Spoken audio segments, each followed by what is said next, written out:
iRadio.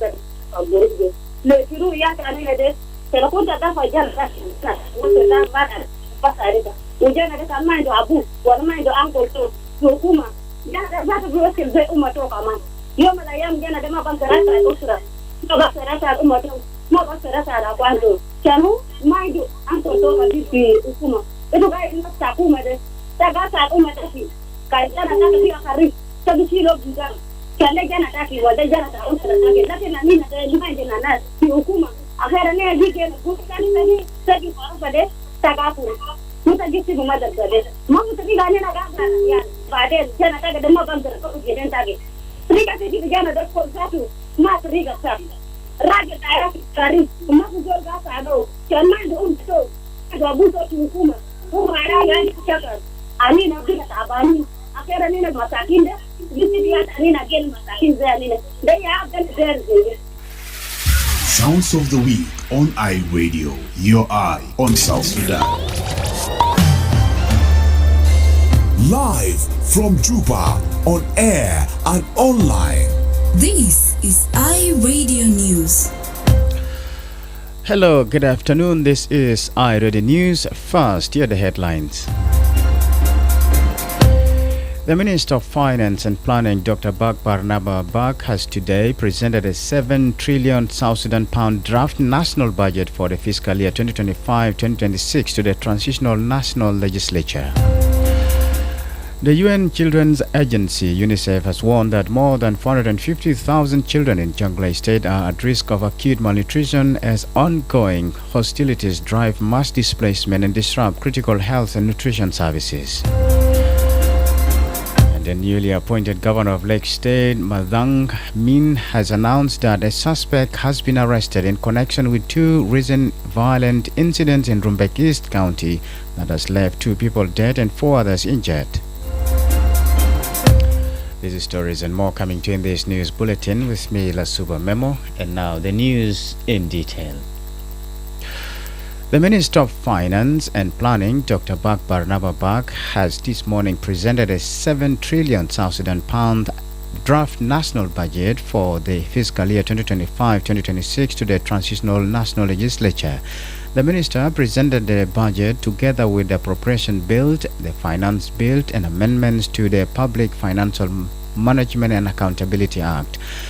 Dr. Bak said the theme of the 2025-2026 budget is to foster economic recovery through macroeconomic stability, improve livelihoods, and support for the democratic transition.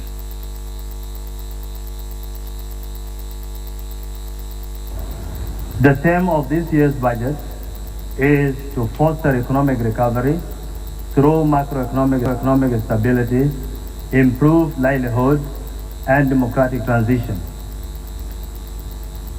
Right Honorable Speaker,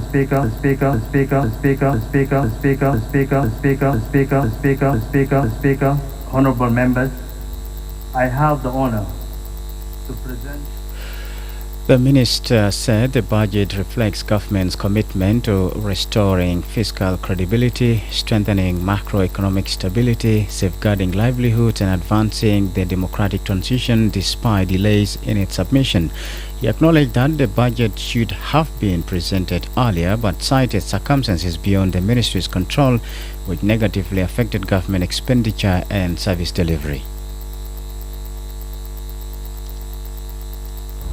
This budget should have been presented in June 2025 as per the law, but due to circumstances beyond the ministry's control and myself, the proposed budget is being submitted beyond the expected timeline, which has negatively impacted government expenditure and service delivery. Honorable members, the fiscal year 2025-2026 budget has been prepared in an environment characterized by physical stress, inflationary pressure, and structural vulnerability, exacerbated by oil production disruptions and external shocks. Dr. Bach told the lawmakers that the fiscal policy for 2025-2026 is deliberately anti-inflationary and focused on stabilization rather than expansion, with priority areas including macroeconomic stabilization, domestic revenue mobilization, prudent expenditure management, and strengthening public fiscal systems. He said total revenue for the fiscal year is projected at 7 trillion South Sudanese pounds against total expenditure of 8.58 trillion pounds, resulting in a fiscal deficit of 1.58 trillion pounds, which will be financed domestically and through concessional financing. The minister said key allocations include wages and salaries, debt servicing, infrastructure development, capital projects, and priority sectors such as security, rule of law, education, agriculture, and elections. Dr. Bach formally submitted the draft national budget, the appropriation bill, and the finance bill to the Transitional National Legislative Assembly for consideration and approval. The UN Children's Agency UNICEF has warned that more than 450,000 children in Jonglei State are at risk of acute malnutrition as ongoing hostilities drive mass displacement and disrupt critical health and nutrition services. An upsurge in violent clashes across Jonglei since the beginning of 2026 has reportedly displaced at least 250,000 people, particularly in the northern and central parts of the state. UNICEF country representative Noala Iskina said in a statement, and I quote, "We are extremely concerned for women and children impacted by these violent clashes. These areas have some of the highest levels of child malnutrition, and a malnourished child without treatment is 12 times more likely to die. We are urgently calling for all parties to cease the violence and grant rapid, unimpeded, safe access for humanitarian aid and workers to reach highly vulnerable, displaced groups," end quote. UNICEF has said access to emergency aid has been severely hampered, while humanitarian agencies face restrictions on travel by river, air, and road, limiting their ability to reach vulnerable populations. It said 6 counties in Jonglei are either experiencing or approaching a stock out of therapeutic foods, a life-saving commodity for severely malnourished children. Across South Sudan, UNICEF has recorded the closure of 17 health facilities due to conflict, with associated nutrition services suspended. According to the UN Children Agency, there have also been 10 incidents of looting of health and nutrition supplies, 5 of them in Jonglei State. Despite these challenges, UNICEF said it is actively responding to the crisis, providing water purification equipment, baskets, and soap have been dispatched to Duke County on concerns of a cholera outbreak.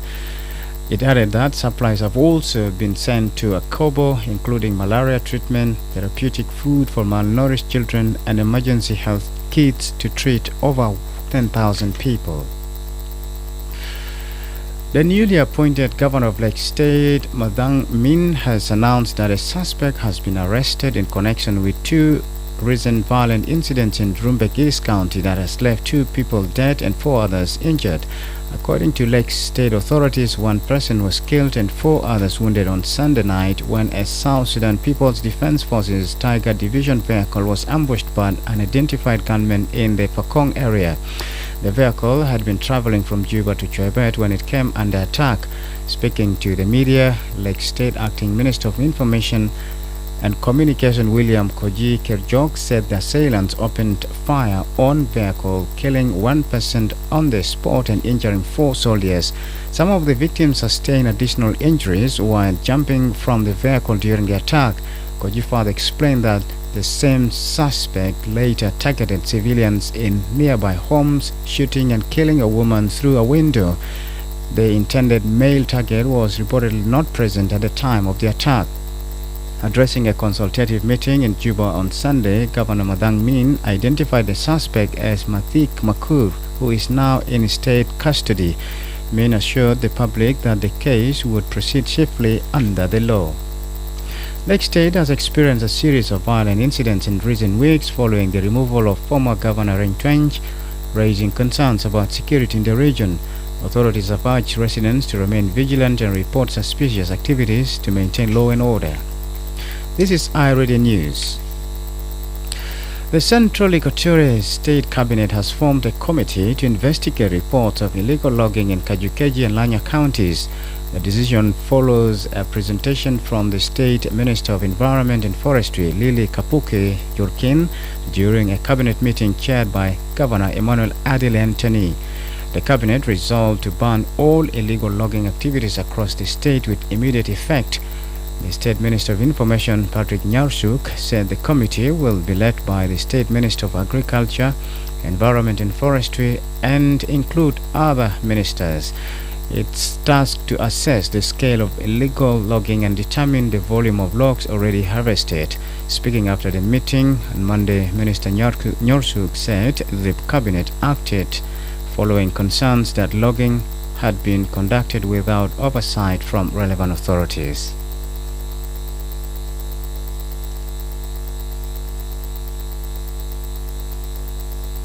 The Council also listened to a memo that was presented by the Honorable Minister, State Ministry of Environment, Forestry, presented a memo on the serious issue of illegal logging in Lanya County and Keji County.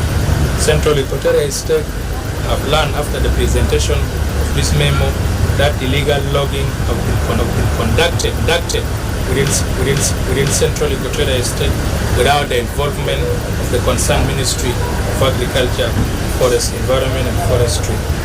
After the deliberation, the Council appreciated the Minister for tabling such a significant memo, and the Council resolved the following. 1. Banning all illegal logging within Central Equatorial State with immediate effect. 2. The Council of Ministers call on the public to protect our environment by planting trees and not cutting trees for us to be able to protect our environment. 3. The Council also formed a committee headed by the Minister of Agriculture and Environment, Forestry, and the Minister of Finance in Central Equatorial State to do findings about the illegal logging in Central Equatorial State and give resolution to be submitted to the Council of Ministers and to the Government of Central Equatorial. The South Sudan Revenue Authority and the Kenyan Revenue Authority have agreed to strengthen regional cooperation aimed at sealing revenue leakages and improving the movement of goods across borders. The renewed partnership followed a high-level meeting held in Nairobi where the two revenue authorities discussed persistent challenges affecting cross-border trade. These include the diversion of transit goods, congestion at the port of Mombasa, and the need to strengthen regional trade, facilitation, and revenue protection systems.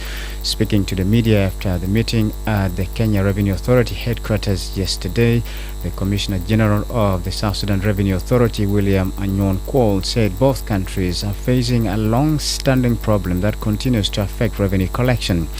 He said that the two authorities have agreed to pursue integrated system to ensure that transit goods reach their intended destinations, thereby reducing dumping and revenue losses. Kwol said, "We have seen that most of the goods that destined to South Sudan, most of the chance sometimes is diversion and dumping take place. So both of us lose revenues. So we have discovered that it is one of the challenges, but we are going to address it by establishing a system that being integrated as directed by EAC. Another good step that we have agreed upon is the good that overstay in the port here, Mombasa, and a good that have already been considered, intercepted and been considered as counterfeits. We agree on modality and framework whereby our technical team and the technical team from KRA will work on it, and they will be transported back to South Sudan at our border. Kenya Revenue Authority Commissioner General Humphrey Watanga said discussions also focused on ensuring the smooth and effective passage of goods through the port of Mombasa while addressing congestion through improved monitoring mechanisms. Watanga said, "The request from CGSSRA is to see how we can better integrate our respective RECs, or Regional Electronic Cargo Tracking Systems, and we've agreed that we are going to pursue a framework that ensures that either there's that effective integration or we end up in one system that SSRA could consider being in the same system as the rest of East Africa. Then there are areas of capacity development that we have been working very closely with SSRA as SSRA develops its own training institute, CIRA, and we are providing subject matter experts to help develop SSRA in different capacities. Specifically in this regard, CG has requested subject matter expertise in VAT, and we are willing and ready to facilitate and provide that as fast as possible.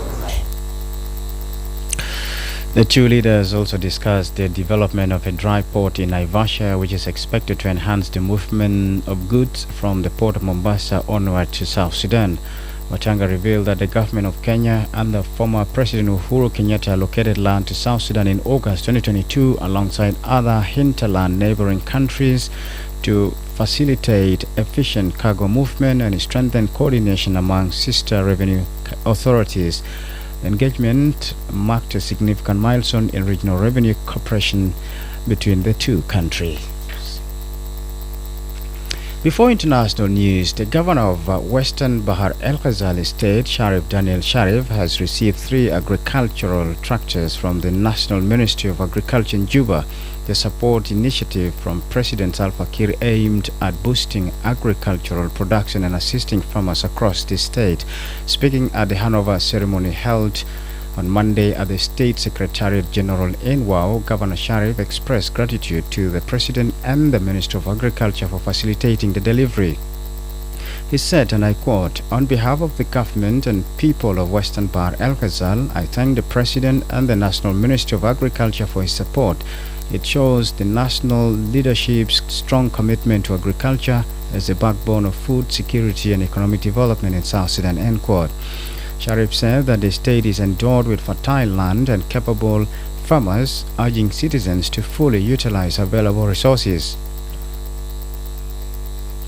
The governor said the tractors will be deployed to serve farmers across the state, helping to expand cultivated land and increase agricultural production ahead of upcoming farming season. Governor Sharif directed the State Ministry of Agriculture to establish clear and transparent mechanisms to ensure the tractors benefit the farmers.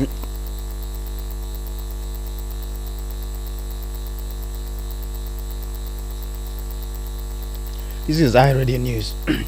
Excuse me. Now to the international scene. Here is Madrama James.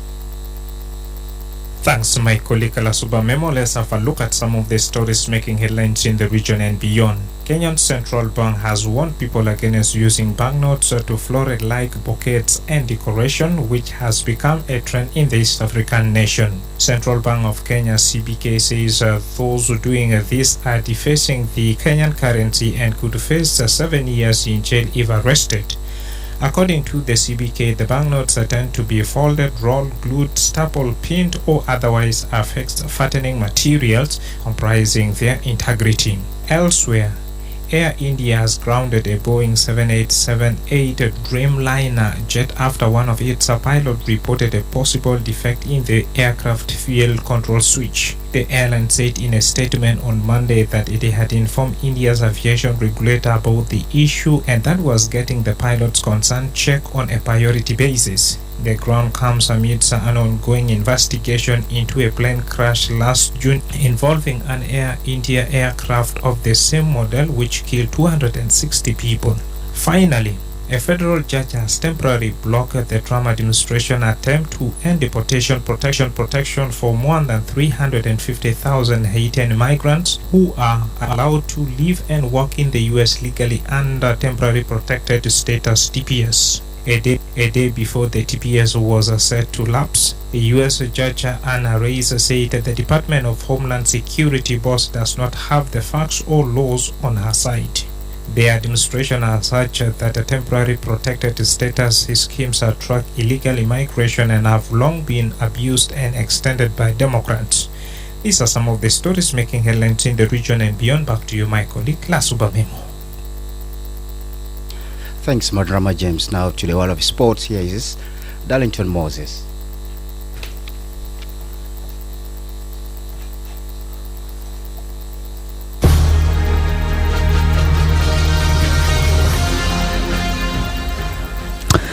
Thanks, Lasuba Memo. In the world of sport, we're starting with home news, where Al Merreikh Bantu maintained the lead at the top of the South Sudan Premier League after a convincing 4-0 victory over Olympic rank in the 15th round of the competition. The win lifted Al Merreikh Bantu to 40 points, opening a 5-point gap over their closest challengers, Jamus Juba. Despite the heavy defeat, Olympic rank remained temporarily in 10th position, pending the outcome of the remaining matches of the round. In today's fixtures, Al Malakia, who sit 5th on 25 points, face Wajuma Awil, currently 6th with 22 points. A win would strengthen Al Malakia's hold on 5th place, while victory for Wajuma would see them draw level on points with Al Malakia. The 15th round clock concludes with a clash between Al Salam Awil, who are seeking to reclaim 10th place, and Koryambor. A win for Koryambor would see them climb from 9th to 7th place.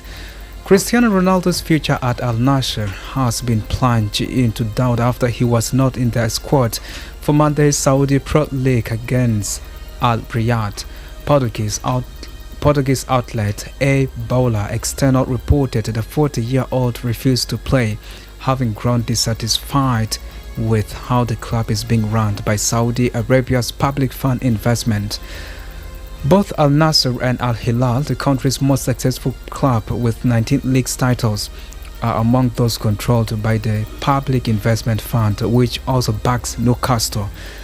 Ronaldo joined Al Nassr in 2022 after leaving Manchester United mid-season, becoming the best paid player in the football history with an annual salary of 177 million, but has only won the Arab Club Champions Cup with them.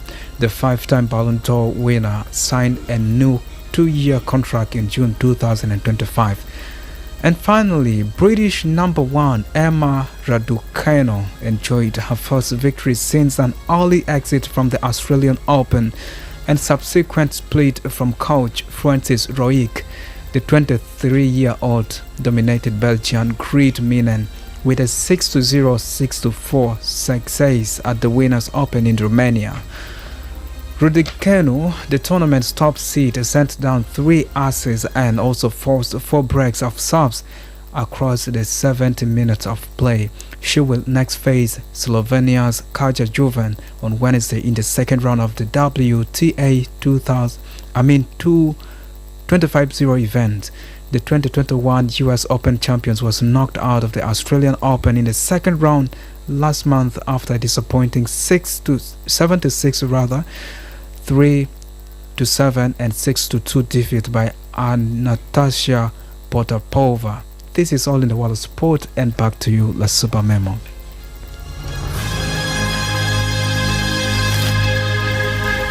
Thank you, Darlington Moses. This is iRadio News, and to end this bulletin, here's a recap of the headlines.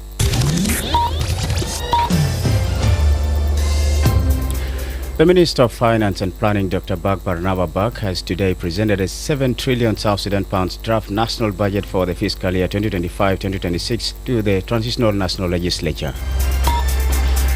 The UN Children's Agency UNICEF has warned that more than 450,000 children in Jonglei State are at risk of acute malnutrition as ongoing hostilities drive mass displacement and disrupt critical health and nutrition services. And the newly appointed governor of Lake State, Madang Min, has announced that a suspect has been arrested in connection with 2 recent violent incidents in Rumbek East County that has left 2 people dead and 4 others injured. That's the end of iRadio News. If there is a story or an event you'd like iRadio to cover or report about, please send us a text message at +211 925 287 870. It's also our WhatsApp number. Follow us on X at iRadio Juba, like our Facebook page iRadio, subscribe to our YouTube channel at iRadio South Sudan. You can also visit our website and listen to us online at www.iradio.org. Stay tuned for news in Arabic at 1:30. I am Lasuba Memo. Thank you for listening.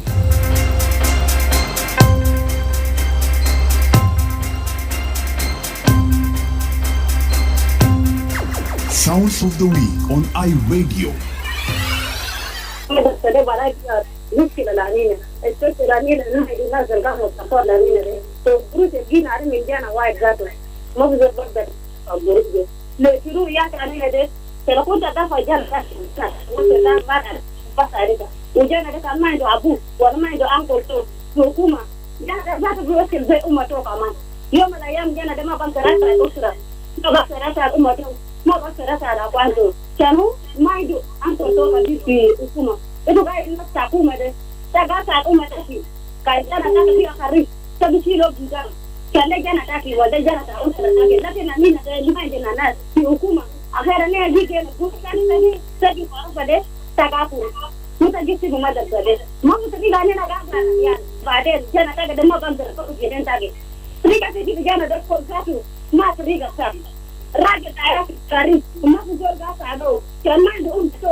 Sounds of the week on iRadio.